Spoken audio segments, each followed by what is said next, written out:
আসসালামু আলাইকুম। আমি রাতুল আছি আপনাদের সাথে এবং ফোল্ডেবল ডিভাইস নিয়ে যখন আমরা কথা বলি তখন প্রথম যে ব্র্যান্ডটা আমাদের মাথায় আসে তা হলো স্যামসাং।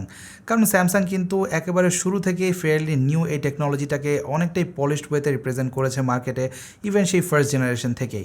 হ্যাঁ, প্রতিটা ডিভাইসেই হয়তো কিছু শর্টকামিংস ছিল which is obvious for any new technologies, তবে স্যামসাং কিন্তু প্রতিটা পরবর্তী জেনারেশনেই বেশ কিছু ইনক্রিমেন্টাল আপগ্রেড এনেছে, ইভেন বেশ কিছু বড় বড় আপগ্রেডও ছিল।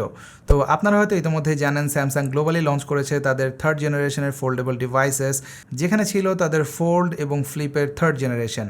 তো আমারও সুযোগ হয়েছিল থার্ড জেনারেশনের এই ফোল্ডেবল ডিভাইসগুলো কয়েক ঘন্টার জন্য এক্সপিরিয়েন্স করার, thanks to Samsung Bangladesh for this exclusive hands on, যেখানে আমরা গ্লোবাল লঞ্চিংয়ের প্রায় সাথে সাথে এই ডিভাইসগুলো এক্সপিরিয়েন্স করার সুযোগ পেয়েছি। এবং আমার সাথে আরও ছিল team ATC and we really had fun shooting this event. তো আজকের ভিডিওতে মূলত সেই শর্ট এক্সপিরিয়েন্সটাই আপনাদের সাথে শেয়ার করব, পাশাপাশি আলোচনা করব কিছুটা ফোল্ডেবল ডিভাইসগুলোর ভবিষ্যৎ নিয়ে। তবে তার আগে যারা এখনও চ্যানেলটি সাবস্ক্রাইব করেননি তারা অবশ্যই সাবস্ক্রাইব করে পাশে থাকা বেল আইকনটি প্রেস করে রাখবেন, যাতে পরবর্তীতে এই ধরনের কোনো এক্সক্লুসিভ হ্যান্ডস অন বা অন্য কোনো ডিভাইসের ফুল রিভিউ মিস হয়ে না যায়। আসছি ইন্ট্রোর পর।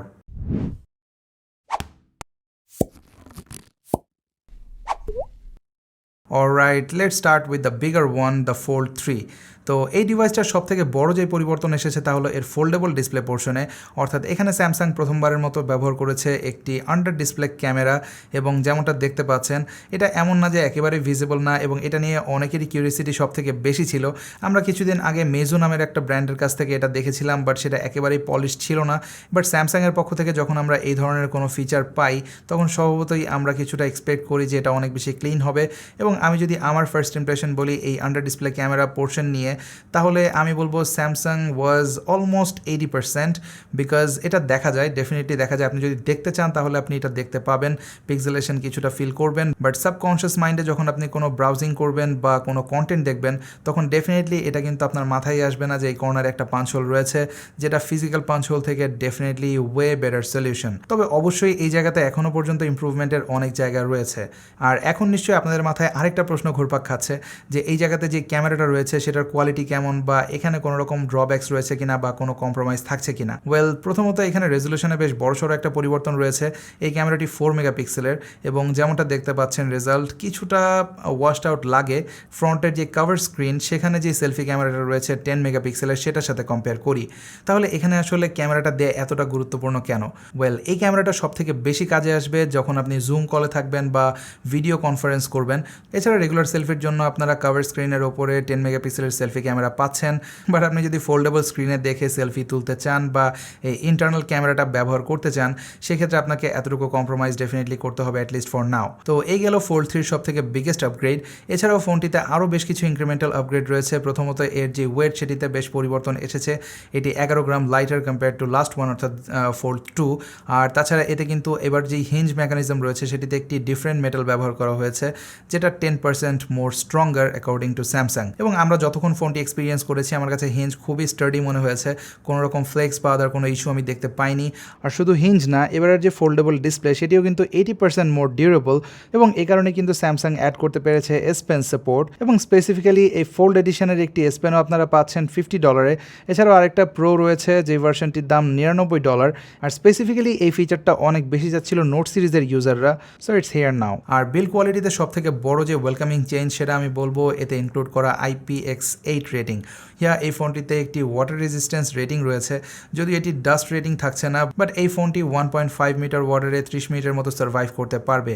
এই ফোনটিতে কিন্তু পানি ঠিকই ঢুকবে, বাট এর যে ইন্টারনাল পার্টস সেগুলোতে একটা কোটিং ব্যবহার করা হয়েছে, যার কারণেই মূলত ওয়াটার খুব একটা প্রবলেম করবে না, অন্তত 30 মিনিটের জন্য 1.5 মিটার ওয়াটারে। সো আপনি যদি এই ফোনটা নিয়ে সমুদ্রে ঝাঁপ দিবেন এরকম চিন্তা করে থাকেন বা সুইমিং পুলে লাফ দেন, সেক্ষেত্রে কিছুটা নষ্ট হয়ে যাওয়ার চান্স কিন্তু থেকেই যায়। আর ডিউরেবিলিটির ক্ষেত্রে এই ফোনটিতে আরও থাকছে latest Corning gorilla glass Victus. যদিও এত ভারী একটা ফোন হাত থেকে পড়লে অনেক বেশি চান্স রয়েছে ভেঙে যাওয়ার, বাট ভিক্টাস থাকাটা ডেফিনেটলি স্ক্র্যাচ থেকে বা ওভারঅল যে প্রোটেকশন সেটি কিছুটা হলেও পিস অফ মাইন্ড দেবে। তবে বাকি স্পেক্সগুলো যদি আপনারা খেয়াল করেন দেখতে পাবেন স্পেশালি ক্যামেরাতে মোটামুটি আগের স্পেক্সই রয়েছে, অর্থাৎ 3টা ক্যামেরায় 12 মেগাপিক্সেলের, যেখানে একটি আলট্রা ওয়াইড রয়েছে, একটি প্রাইমারি রেগুলার ক্যামেরা রয়েছে, এবং থাকছে একটি 2x অপটিক্যাল জুম লেন্স।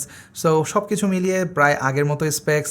আর ফ্রন্টের যে 10 মেগাপিক্সেলের সেলফি ক্যামেরা সেটিও আগের মতোই থাকছে, যদিও আমরা এর ক্যামেরাটাকে খুব বেশি সিনারিওতে ব্যবহার করার সুযোগ পাইনি, আমরা ইনডোরে কিছু শ্যুট করেছি যার রেজাল্ট আপনারা এখন স্ক্রিনে দেখতে পাচ্ছেন।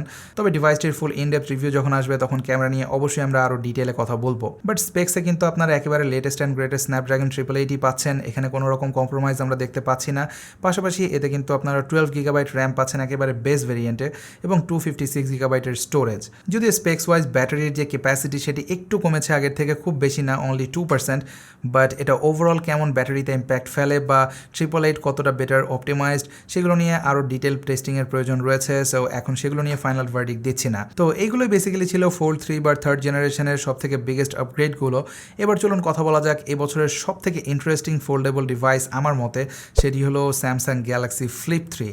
এই ডিভাইসটাতে কিন্তু বেশ পরিবর্তন রয়েছে যদি আমরা লাস্ট ইয়ারের সাথে কম্পেয়ার করি, কারণ এতে কিন্তু প্রথমত রয়েছে একটি একেবারে টোটাল রিডিজাইন, এখন অনেক বেশি বক্সিয়ার লুকিং লাগে দেখতে এবং I am totally sold with this design, specially এই 2-টোন ফিনিশ।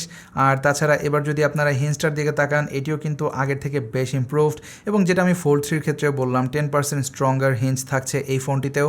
তাছাড়া এটাও বিল্ডের ক্ষেত্রে ব্যবহার করা হয়েছে কর্নিং গরিলা গ্লাস ভিক্টাস এবং ফ্রন্টের যে কভার স্ক্রিনটা দেখতে পাচ্ছেন এটা কিন্তু এখন হিউজ বলা যায়, স্পেশালি যদি আপনি লাস্ট ইয়ারের সাথে কম্পেয়ার করেন। সেটাতে ছিল মাত্র 1.1 ইঞ্চের স্ক্রিন, সেখানে আপনারা এই ফোনটিতে পাচ্ছেন প্রায় 1.9 ইঞ্চের স্ক্রিন এবং এটি কিন্তু মাচ মোর ফাংশনাল, কারণ এতে এখন আপনারা নোটিফিকেশান দেখতে পারবেন খুব ইজিলি এবং এখানে আপনার ফোন বারবার পুরোটা খোলার প্রয়োজন হবে না, এখান থেকে আপনি মিউজিক কন্ট্রোল করতে পারবেন, যেটা অবশ্য আগেও পারতেন, বাট এখন অনেকগুলো ব্র্যান্ড নিউ অ্যানিমেশনস এখানে অ্যাড করা হয়েছে যেগুলো দেখতে বেশ ভালো লাগে।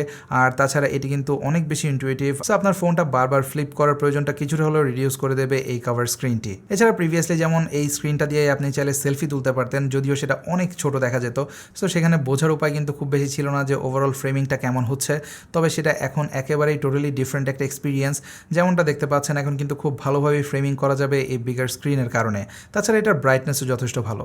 হ্যান্ড টকিং অ্যাবাউট দ্য ব্রাইটনেসের পরিবর্তনটা এসেছে এর ফোল্ডেবল ডিসপ্লেতে। এখানে কিন্তু আপনারা এখন 1200 নিটস পর্যন্ত ব্রাইটনেস পাচ্ছেন, যেটা প্রিভিয়াসটাতে যথেষ্ট কম ছিল এবং এখন আপনারা আউটডোর ভিজিবিলিটি নিয়ে একেবারেই কোনো রকম প্রবলেম ফেস করতে হবে না। আমরা এটা যথেষ্ট ব্রাইট একটা এরিয়াতে ব্যবহার করেছি এবং সোফার আমি কোনো রকম প্রবলেম দেখিনি। তাছাড়া এতে কিন্তু আপনারা এখন হায়ার রিফ্রেশ রেটও পাচ্ছেন 120 হার্টজ, সো স্মুথ ট্রানজিশন অবশ্যই আপনারা দেখতে পাবেন থ্রু আউট দ্য ইউআই এবং এতে কিন্তু আপনারা আউট অফ দ্য বক্স পেয়ে যাচ্ছেন Android 11 on top of One UI 3.5। তাছাড়া ফার্স্ট ইমপ্রেশনে আরেকটা ব্যাপার আমি খুব বেশি নোটিস করেছি, তা হলো ডিসপ্লের যে কোটিং সেটি কিন্তু আগেরটা থেকে প্রায় 80% স্ট্রঙ্গার অ্যাকর্ডিং টু স্যামসাং। আর তাছাড়া এতে আমার খুব বেশি স্মুথ লাগছিল, আগেরটাতে যেমন একটা রাবারি ফিল হতো, লাইক কিছুটা আঙ্গুল আটকে আটকে যেত, বাট এটাতে কিন্তু খুবই স্মুথ। যদিও ক্রিজটা আপনারা এখন দুটোতেই দেখতে পাবেন, ক্রিজ এখনও পর্যন্ত একেবারে চলে যায়নি এবং ফোল্ডেবলের জন্য এটা এখনও পর্যন্ত সত্য, বাট এই ফ্লিপে সেটা অনেক কম নোটিসেবল কম্পেয়ার টু ফোল্ড, কারণ ফোল্ডের এরিয়া বেশি, সো সেটাতে অবশ্যই কিছুটা আপনার বেশি ফিল হবে, যেটা ফ্লিপে কিছুটা কম এবং টাচ করে ডেফিনেটলি আপনারা কিছুটা হলেও গ্লাসের ফিল পাবেন। আর ক্যামেরা স্পেক্সের কথা যদি বলি, এখানে আপনারা সেম আগের স্পেক্সই পাচ্ছেন, অর্থাৎ 12 মেগাপিক্সেলের দুটি সেন্সর এবং ফ্রন্টে 10 মেগাপিক্সেলের একটি সেলফি ক্যামেরা। অ্যান্ড রেজাল্ট যেমনটা আপনারা দেখতে পাচ্ছেন এই ইনডোরে ডিসেন্ট এনাফ ছিল, ইনফ্যাক্ট ফ্ল্যাগশিপ লেভেলেরই পারফরমেন্স আপনারা পাবেন, বাট এখানে আমরা খুব বেশি নতুনত্ব দেখতে পাবো না, অলমোস্ট আগের স্পেক্সই রয়েছে। বাট ইনডোরে আমরা যে ছবিগুলো তুলেছি এগুলো তার result, in case you guys are interested. But camera সেকশনে বড়সড় কোনো পরিবর্তন না থাকলেও ফোল্ড 3-র মতোই এই ডিভাইসটিতেও কিন্তু আপনারা পাচ্ছেন স্ন্যাপড্রাগনের লেটেস্ট অ্যান্ড গ্রেটেস্ট 888, পাশাপাশি এর যে বেস ভেরিয়েন্ট সেটিতে আপনারা র্যাম পাচ্ছেন 8 গিগাবাইট এবং ইন্টারনাল স্টোরেজ আগেরটা থেকে কিছুটা কমে এসেছে, এখন 128 গিগাবাইট বেস ভেরিয়েন্ট আপনারা পাচ্ছেন, যেখানে প্রিভিয়াসলি অরিজিনাল ফ্লিপে আমরা দেখেছি 256 গিগাবাইটের ইন্টারনাল স্টোরেজ। বাট এখানে সব থেকে বড় যে গুড নিউজ তা হলো প্রাইস। এখন কিন্তু অনেকটাই মেইন স্ট্রিম প্রাইসিং করে ফেলেছে স্যামসাং এই ফ্লিপ লাইন আপে অন্তত পক্ষে, কারণ এর যে গ্লোবাল প্রাইস সেটি আমরা দেখেছি $1000, যেটা লাস্ট জেনারেশনের সাথে কম্পেয়ার করলে একটা হিউজ ডিফারেন্স। সো বলাই যায় স্যামসাং কিন্তু এখন অনেকটাই মেইন স্ট্রিম হওয়ার ট্রাই করছে এই ফোল্ডেবল টেকনোলজিতে, কারণ এই ফোনটা কিন্তু এখন সরাসরি অন্য যে $1000 ফ্ল্যাগশিপ রয়েছে মার্কেটে সেগুলোকে কম্পিট করবে। যদিও এতে যে ব্যাটারি সেটি কিন্তু এখনও আগের মতোই, অর্থাৎ 3300 mAh রয়েছে, 120 হার্টজ হওয়াতে হয়তো ব্যাটারি কনজাম্পশন রেট কিছুটা বাড়বে, বাট এগেইন ব্যাটারি লাইফ নিয়ে এখনই কোনো মন্তব্য করতে চাচ্ছি না, যেহেতু মাত্র অল্প সময়ের জন্য ফোনটি পেয়েছি, so we really don't know যে ব্যাটারি কেমন পারফর্ম করে। ওকে, তো অ্যাট দিস পয়েন্ট আমরা কি বলতে পারি যে ফোল্ডেবল এখন মেইন স্ট্রিম?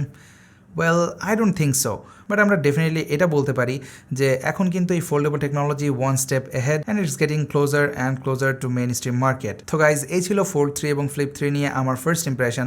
আশা করি ভিডিওটি আপনাদের কাছে ভালো লেগেছে। যদি ভালো লেগে থাকে please hit the like button and also subscribe to my channel if you haven't yet. আর আমি খুব শীঘ্রই হাজির হয়ে যাব এই দুটো ডিভাইসের ফুল রিভিউ নিয়ে। সে পর্যন্ত সবাই অনেক অনেক ভালো থাকবেন, সুস্থ থাকবেন। আল্লাহ হাফেজ।